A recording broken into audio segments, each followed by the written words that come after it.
es tak berujung, tempat kosong, mati, tak berpenghuni. Tapi bagaimana jika itu tidak sepenuhnya benar? Bagaimana jika di balik dinding es raksasa itu ada dunia lain, wilayah yang tidak pernah ditampilkan di peta, dan sesuatu atau seseorang yang tidak ingin kita mengetahuinya? Catatan kuno, peta terlarang, ekspedisi yang dibungkam, hingga bisikan tentang kehidupan di luar batas dunia manusia. Malam ini kita akan menyusuri sebuah misteri yang disebut Terra Infinita, kehidupan di balik tembok Antartika.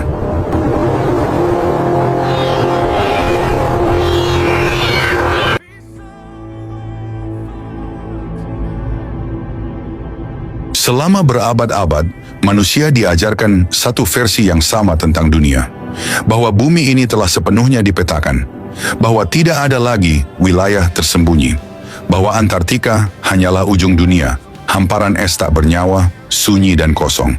Namun, setiap misteri besar dalam sejarah selalu diawali dengan satu kebohongan yang disepakati bersama. Bayangkan ini, sebuah daratan yang luasnya lebih besar dari Eropa, dikelilingi dinding es setinggi gedung pencakar langit, dijaga oleh aturan internasional yang sangat ketat, dan anehnya, hampir tidak ada satupun manusia bebas yang boleh menjelajahinya. Pertanyaannya sederhana, jika Antartika hanyalah es, mengapa dunia harus begitu takut membukanya? Di balik suhu ekstrem dan badai mematikan, tersimpan catatan yang jarang dibahas. Peta-peta tua yang tidak sesuai dengan peta modern, dokumen kuno yang menggambarkan tanah hijau di selatan, dan kisah-kisah yang menyebutkan bahwa es hanyalah penutup, bukan batas. Beberapa pelaut kuno percaya Antartika bukanlah akhir dunia, melainkan gerbang. Gerbang menuju wilayah yang disebut dalam naskah lama sebagai Terra Infinita, tanah yang tak berujung. Dunia yang berada di luar pemahaman manusia modern. Anehnya, istilah ini tidak muncul dalam cerita fiksi. Ia tersebar dalam peta abad pertengahan, catatan rahasia kerajaan, dan dokumen yang kini disimpan jauh dari publik. Dan di antara semua teori yang muncul, ada satu benang merah yang membuat banyak peneliti merinding, bahwa di balik tembok Antartika, mungkin bukan hanya ada daratan lain, tetapi kehidupan lain. Bukan sekadar hewan, bukan pula tumbuhan aneh, melainkan entitas, makhluk, atau peradaban yang tidak termasuk dalam sejarah resmi manusia. Dalam tradisi mistik kuno, selatan selalu dianggap sebagai arah terlarang, tempat roh-roh kuno berdiam, wilayah yang tidak boleh dilewati manusia biasa. Bahkan dalam beberapa teks esoterik, Antartika disebut sebagai penutup dunia lama. Dunia sebelum banjir besar, sebelum sejarah diulang, sebelum manusia dipaksa melupakan asal-usulnya. Dan jika itu terdengar terlalu mustahil, maka pertanyaan berikutnya menjadi lebih mengganggu. Mengapa hingga hari ini seluruh dunia sepakat menandatangani satu perjanjian yang sama, Traktat Antartika, yang secara efektif melarang eksplorasi bebas? Mengapa tidak ada citra satelit resolusi penuh yang benar-benar terbuka untuk publik? Mengapa ekspedisi tertentu dihentikan tanpa penjelasan jelas? Dan mengapa setiap kali topik ini muncul, ia langsung dilabeli sebagai teori konspirasi? Padahal sejarah mengajarkan satu hal penting. Banyak kebenaran besar, awalnya juga dianggap sebagai khayalan. Di beberapa laporan tidak resmi, terdapat kesaksian tentang suara-suara aneh di balik badai es. Bayangan yang bergerak tanpa jejak, dan wilayah hangat di tengah benua beku, sesuatu yang secara ilmiah seharusnya tidak ada. Apakah itu fenomena alam? Ataukah tanda bahwa Antartika menyembunyikan sesuatu yang lebih tua dari peradaban kita? Video ini bukan untuk meyakinkanmu, bukan pula untuk menakut-nakuti, melainkan untuk mengajakmu melihat celah-celah kecil dalam sejarah resmi. Retakan di mana kebenaran seringkali bersembunyi. Karena jika Terra Infinita benar-benar ada, maka dunia yang kita kenal saat ini mungkin hanyalah sebagian kecil dari kenyataan. Dan mungkin tembok Antartika bukan dibangun untuk melindungi kita dari apa yang ada di luar, melainkan untuk melindungi sesuatu di dalamnya dari kita.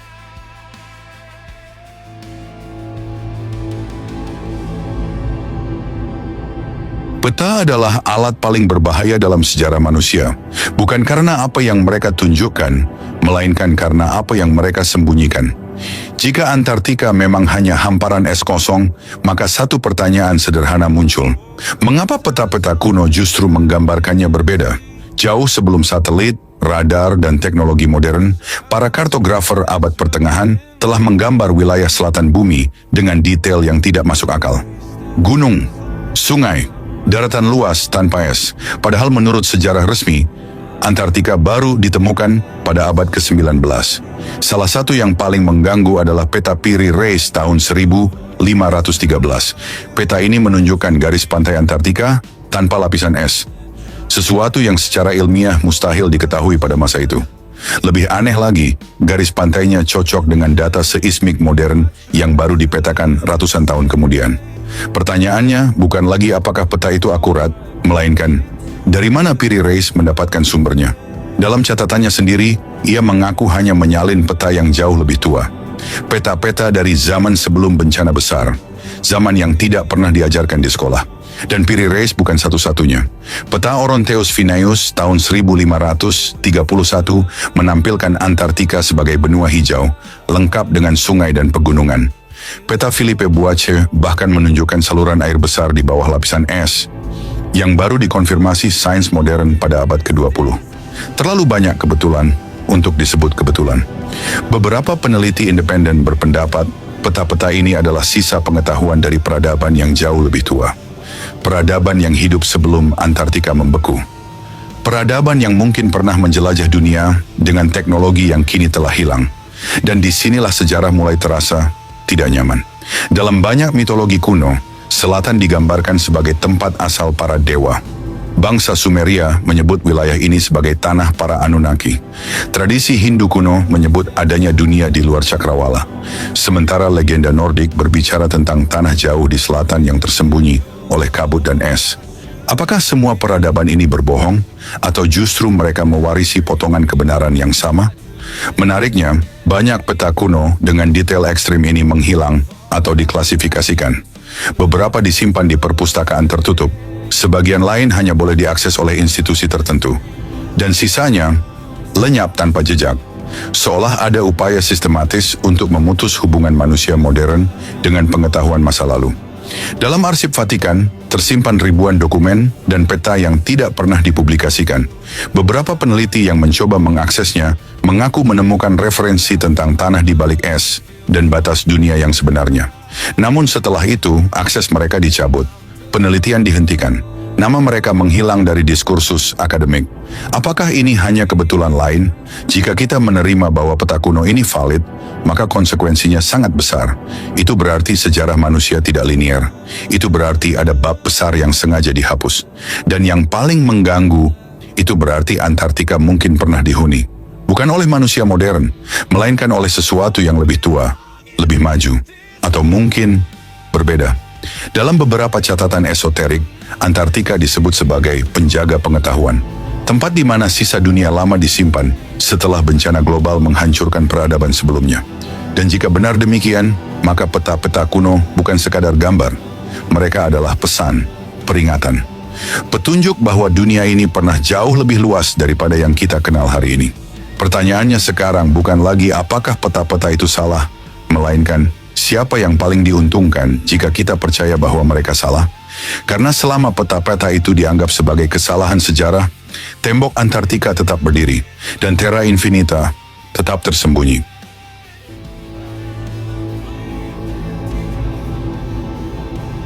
Istilah Terra Infinita bukanlah konsep baru. Ia muncul berulang kali dalam catatan kuno, namun selalu ditempatkan di pinggir sejarah. Seolah ia hanya catatan kaki, padahal mungkin justru inti dari segalanya. Dalam bahasa Latin, Terra Infinita berarti tanah yang tak berujung. Bukan satu benua, bukan satu pulau, melainkan dunia yang melampaui batas yang kita kenal hari ini. Pada abad pertengahan, banyak peta dunia tidak berakhir di Antartika. Justru sebaliknya, Antartika digambarkan sebagai dinding, batas terakhir sebelum daratan lain dimulai. Dan di balik batas itu, terbentang wilayah luas yang tidak diberi nama. Kosong bukan karena tidak ada, melainkan karena tidak boleh dijelaskan. Para kartografer saat itu menyebutnya dengan istilah samar, tanah jauh, wilayah selatan yang tak terpetakan, atau sekadar di luar dunia yang diketahui. Yang aneh, hampir semua peta tersebut memiliki pola yang sama. Mereka sepakat bahwa dunia tidak berhenti di es. Mereka hanya berbeda dalam satu hal. Berapa banyak yang berani mereka tunjukkan? Dalam kosmologi kuno, bumi tidak selalu dipahami sebagai bola tertutup. Beberapa tradisi menggambarkannya sebagai dunia berlapis. Lingkaran-lingkaran realitas yang dipisahkan oleh batas alamiah, gunung, lautan, kabut, dan dalam banyak naskah, es. Es dianggap sebagai pemisah antar dunia. Bukan karena dinginnya, melainkan karena sifatnya yang mengunci. Menutup sesuatu yang tidak boleh disentuh sembarangan. Beberapa teks kuno bahkan menyebut bahwa dunia manusia hanyalah satu wilayah di antara banyak wilayah lain. Dan Terra Infinita adalah sisa dunia lama yang tidak ikut runtuh saat bencana global melanda bumi. Bencana itu dikenal dengan banyak nama: banjir besar, riset dunia, zaman kegelapan. Namun intinya sama, sejarah terputus. Jika teori ini benar, maka Antartika bukan benua. Ia adalah segel, penyekat antara dunia yang kita huni dan dunia yang sengaja ditinggalkan. Menariknya, konsep dunia di luar peta resmi tidak hanya muncul dalam teks barat. Dalam legenda Asia, terdapat kisah tentang tanah di balik lautan beku. Dalam tradisi Tibet, dikenal cerita tentang Shambhala, sebuah kerajaan tersembunyi yang hanya bisa diakses melalui jalur tertentu. Apakah itu simbol, ataukah ingatan samar tentang lokasi nyata? Beberapa peneliti modern mengaitkan Terra Infinita dengan teori dunia tertutup informasi, bahwa manusia modern hidup dalam ruang pengetahuan yang dibatasi, bukan karena keterbatasan teknologi, melainkan karena kontrol narasi. Peta modern memberi ilusi bahwa dunia telah selesai dijelajahi. Tidak ada lagi ruang kosong, tidak ada lagi misteri geografis. Padahal sejarah menunjukkan, setiap kali manusia yakin telah mengetahui segalanya, saat itulah kebenaran besar biasanya muncul. Lalu mengapa Terra Infinita tidak pernah dibahas secara serius? Jawabannya mungkin terletak pada satu fakta sederhana. Jika dunia lebih luas dari yang kita ketahui, maka seluruh sistem pemahaman manusia runtuh. Konsep negara, batas wilayah, kepemilikan bumi, semua menjadi tidak relevan. Dan lebih dari itu, pertanyaan tentang asal-usul manusia harus ditinjau ulang. Jika ada dunia lain, maka kemungkinan ada peradaban lain. Atau setidaknya, jejak peradaban lama yang tidak pernah punah. Dalam beberapa laporan tak resmi, disebutkan bahwa ekspedisi tertentu menemukan struktur aneh di balik wilayah es. Bukan formasi alam, melainkan pola geometris. Seolah sesuatu pernah dibangun di sana. Namun laporan-laporan ini tidak pernah dipublikasikan secara luas. Tidak ada klarifikasi, tidak ada bantahan resmi. Hanya keheningan. Dan keheningan seringkali lebih berbicara daripada penjelasan panjang. Terra Infinita mungkin bukan dunia fantasi. Mungkin ia adalah bagian bumi yang sengaja dilupakan, atau disembunyikan, atau ditunggu. Karena jika manusia benar-benar mencapai batas dunia dan menemukan bahwa di baliknya masih ada daratan, maka pertanyaan terakhir bukan lagi apa yang ada di sana, melainkan mengapa kita tidak seharusnya ke sana.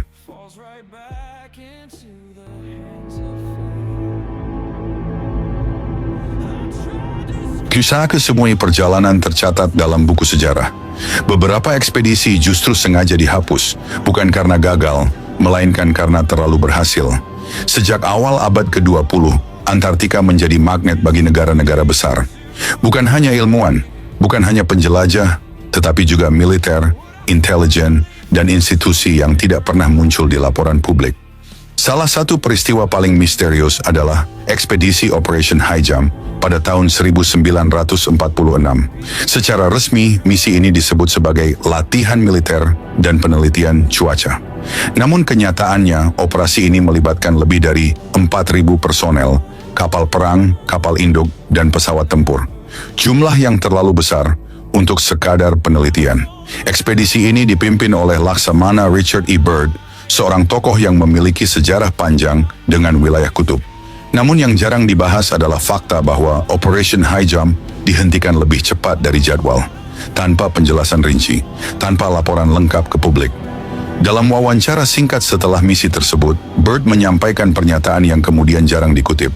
Ia mengatakan bahwa Amerika Serikat harus bersiap menghadapi musuh yang mampu terbang dari kutub ke kutub dengan kecepatan luar biasa. Pernyataan itu terdengar seperti fiksi ilmiah.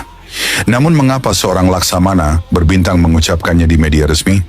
Beberapa dekade kemudian, dokumen-dokumen yang dideklasifikasi menunjukkan bahwa ada insiden udara tak dikenal selama operasi tersebut. Pesawat hilang, komunikasi terputus, dan laporan kerusakan yang tidak bisa dijelaskan secara teknis. Namun semua detail penting dihapus dari arsip publik. Operation High Jump bukan satu-satunya. Pada tahun-tahun berikutnya, berbagai negara melakukan ekspedisi serupa. Dengan nama berbeda, tujuan berbeda. Namun satu kesamaan yang mencurigakan, selalu ada wilayah tertentu yang tidak boleh dibicarakan. Para ilmuwan yang terlibat seringkali menandatangani perjanjian kerahasiaan seumur hidup. Beberapa dari mereka mengundurkan diri secara tiba-tiba. Sebagian lain menghilang dari dunia akademik. Bukan karena kesalahan, melainkan karena memilih diam.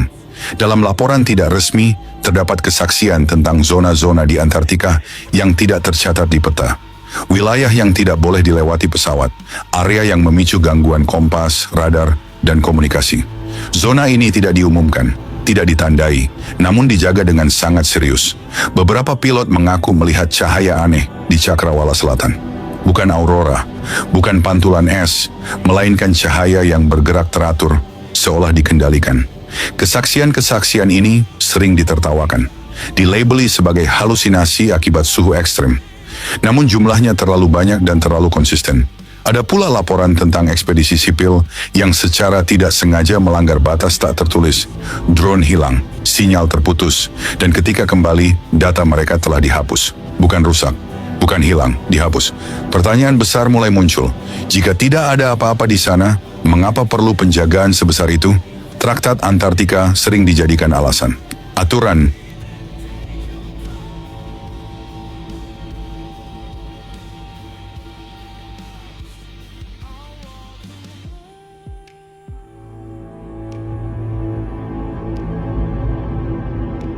Jika Antartika benar-benar hanya es dan batu, maka tidak ada alasan untuk mempertanyakan apapun. Namun masalahnya, banyak laporan justru menunjukkan kebalikannya. Dalam ilmu pengetahuan resmi, kehidupan membutuhkan panas, air, dan energi.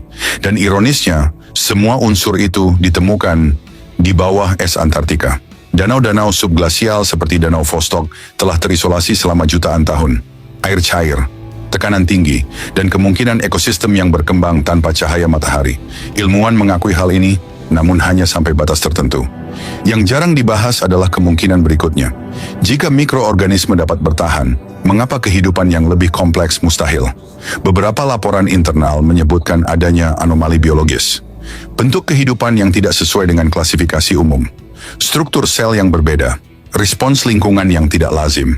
Namun temuan-temuan ini tidak pernah dipublikasikan secara terbuka. Dan disinilah cerita berubah dari ilmiah menjadi gelap. Dalam kesaksian tak resmi dari anggota ekspedisi lama, terdapat cerita tentang sosok-sosok yang terlihat dari kejauhan. Tinggi, diam, tidak agresif.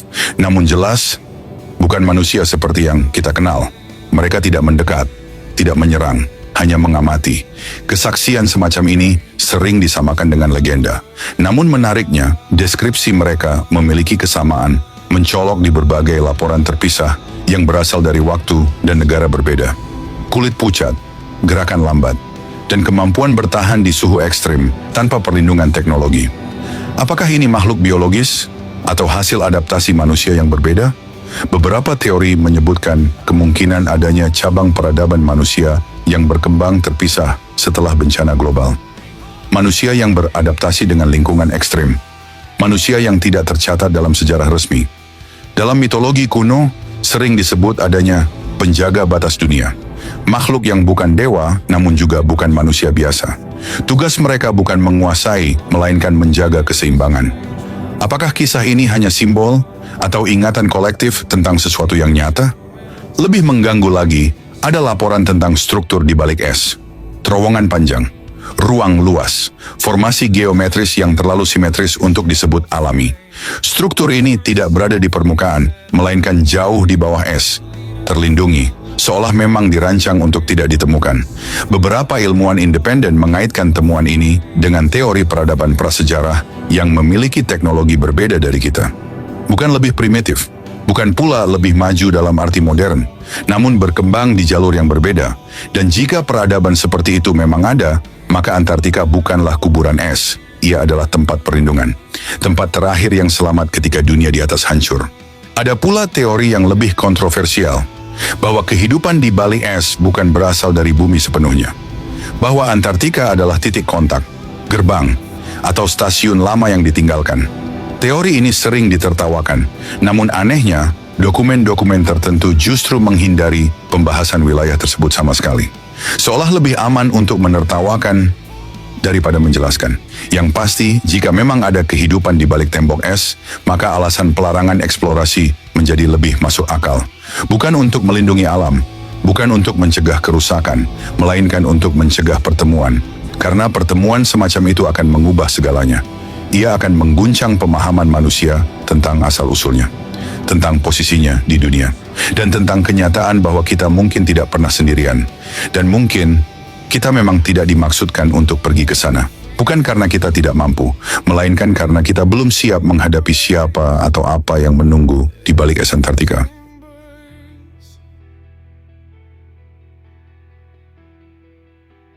Love that I had is something I lost.